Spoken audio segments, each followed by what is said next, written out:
All right, a specific focus on Eskom tonight. And remember that the power grid was under strain. And then there was some relief after Eskom announced that the coal station that has been plagued by cost overruns and delays for years had been completed. But then there was an explosion at Medupi Power Station, seemingly the result of human error while staff were trying to fix an external leak, and some staff members were placed on precautionary suspension. One energy analyst wrote this week that he can virtually guarantee more load shedding. Ted Blom joins us now. Mr. Blom, thank you for being with us. So Medupi was finished in a sense. Some believe that Eskom was overstating that. But explain what the situation was before the blast and the position of Medupi feeding into the grid now after this blast. Okay, so before the blast, that unit 4 was out on maintenance. There was a leak in of the gases that cool down the generator as opposed to the furnace. And prior to that, Eskom had 35 gigawatts of generating capacity, and the maximum demand last week was around 32 gigawatts. So they had about 3 gigawatts of spare capacity. When that unit exploded on Sunday night, it also affected Unit 5, which was in service next door to it, with the excessive vibration, and that automatically tripped and shut down. And I believe that could have picked up bearing damage, and it might need to be overhauled as well. But I think that's still out for the jury to decide. Now, as a consequence of that, for this week, until they managed to clear Unit 5 and get it back to service, there's 1.6 gigawatts less spare reserve than there was on Sunday night prior to the explosion. So on the basis of that and the fact that Eskom has to do accelerated maintenance in the summer season, which starts at the end of this month, I believe that they don't have enough capacity to actually keep the lights on between now and winter next year. All right, so you're saying that very tiny little buffer that was there has now been jeopardized? Absolutely. So worldwide, the average for a safety margin is 15%. So on 30 gigawatts, it's 4.5, plus a bit more, up to 5 gigawatts. Which is normally the reserve that should be kept. Eskom hasn't been there for the past 10 years, and they're now, in fact, they're less than half, in fact, close to a third of what they should have in terms of safety margin. Eskom has been trying to help South Africans be realistic, saying that there could be more blackouts anyway.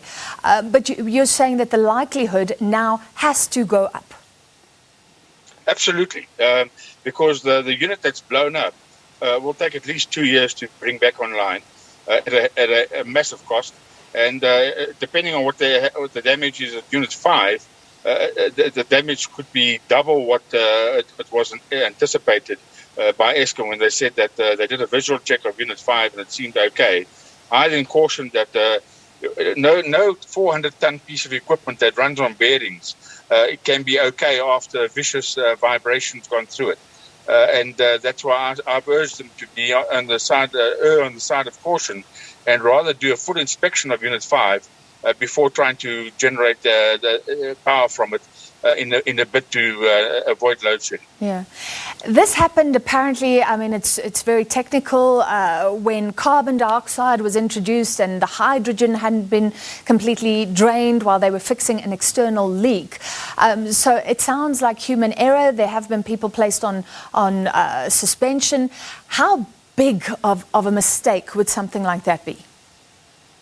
Okay, so it's not the carbon dioxide that caused the problem. It's the fact that they let oxygen mix with the hydrogen.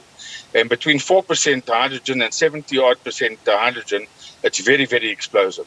And it's fatal. I mean, nobody would mess with something that has that sort of concentration of hydrogen in it.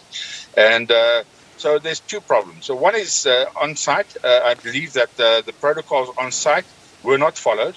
And then on top of that, I've become aware of a further problem in that the Eskom-wide protocol, and they run about 90 of these hydrogen-filled generators in their fleet. The group protocol is also defective in that it's not foolproof. The system configurations aren't correct, and the protocols are not robust enough to stop somebody making an accident.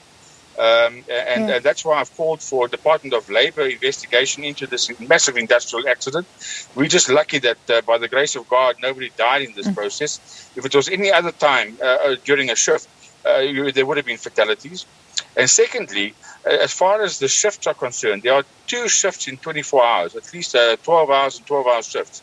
And those shifts consist of many maintenance people who are often on standby.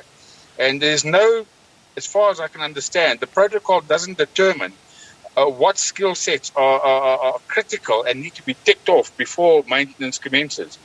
For instance, if you had a football team, you'd make sure that before the game starts, you've got a goalie and a defender and a wing and an attacker, etc. And each one has his own role. In these maintenance teams, because there are several from different people forming different teams, and these teams can rotate depending on how much work they've had and whether they need off time, the constituency of the team, I think, needs a review as well, because it's very laborious. You've got to first evacuate the hydrogen by pumping in carbon dioxide, and then you need to have the gas analyzers at the right place in the unit. It's no use having all the analyzers at the bottom, because then you're only picking up the carbon dioxide and not the hydrogen that's at the top of the vessel. So it's very technical where those gas analyzers need to be placed. Then on top of it, as a last safety measure, you need to take a sample from the correct port, the exit port at the top of the vessel, to make sure all the hydrogen has been evacuated. And that sample needs to be taken to a laboratory, which is not right next to the generator. It must be a kilometer or so away at the main offices of Medupi. And then that needs to be analyzed at 12 o'clock or 11 o'clock at night to see that there's no hydrogen in there. And then only after that can the all clear be given to allow oxygen to be pumped in, and then the maintenance can start. All right, so I have to stop you there, but I hear what you're saying, and it's interesting. I wanted to say, should we laud the fact that Eskom has taken action against personnel, but you're saying maybe there's a bigger structural issue here. Processes, protocols need to be in place, and that's something that Eskom has to answer about. We'll follow that. Thank you very much, Energy Analyst Ted Blom.